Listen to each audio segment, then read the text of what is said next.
Joust originally released to arcades in July of 1982, and this is available in various forms on so many different platforms and price points that I can't even begin to list them all here. And not all of them are the original arcade version of Joust. But regardless of that, it is still pretty much the same experience wherever you're at. And that experience is just kind of bizarre when you really think about it. So you're in a cave, and there's lava, and you definitely do not want to touch the lava. But you are on an ostrich-like animal that can also fly.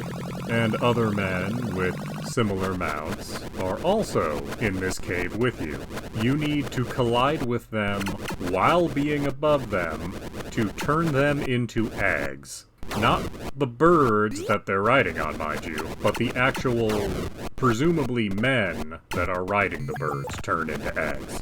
And if you do not collect those eggs in time, they will hatch into the men holding their lances, and a bird will be along shortly to get them back in the fight.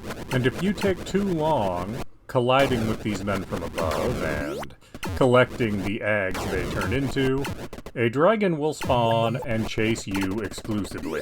Now, of course, many old arcade games have bizarre elements to them, and when you really start to describe them, they oftentimes sound completely insane. And really, despite this odd combination of ideas, Joust is pretty simple to play. You have to keep pressing the button to make your bird flap so you can fly.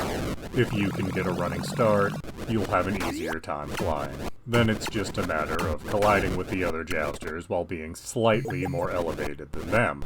You could also treat this like Mario and try to land on their heads, but that's a lot harder to do here, as those birds fly surprisingly fast.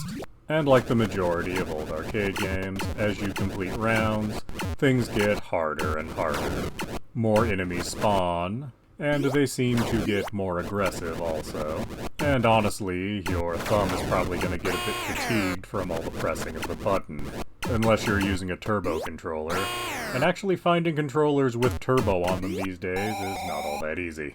Normally I would talk about is Joust still worth your time and money, but truthfully there's so many different price points that that's a rather nebulous question this time.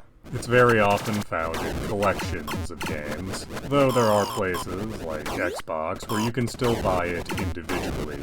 And I just wanted to bring a little attention to Joust because it's a fun, but very strange game. And unlike a lot of older games, it doesn't seem to have had much in the way of remakes or fanfare over the years. There was an arcade sequel, and apparently there's been numerous attempts at making a modern update to this game, like many arcade games have received in recent years. But apparently, nothing has actually come of any of those, and I was unable to find any information on a version currently in development. But Joust is a fun little experience, and I think more people should be aware of it. It deserves to be as well remembered as Pac-Man or Space Invaders. So if you're an avid gamer, you probably have a collection of retro games somewhere in your collection, and there's fair odds that Joust is probably in it. So maybe take a moment and play it. Give it 20 minutes of your time. You'll probably end up playing it a lot longer than that 20 minutes. I certainly did. Please do subscribe, comment, like, and tell your friends.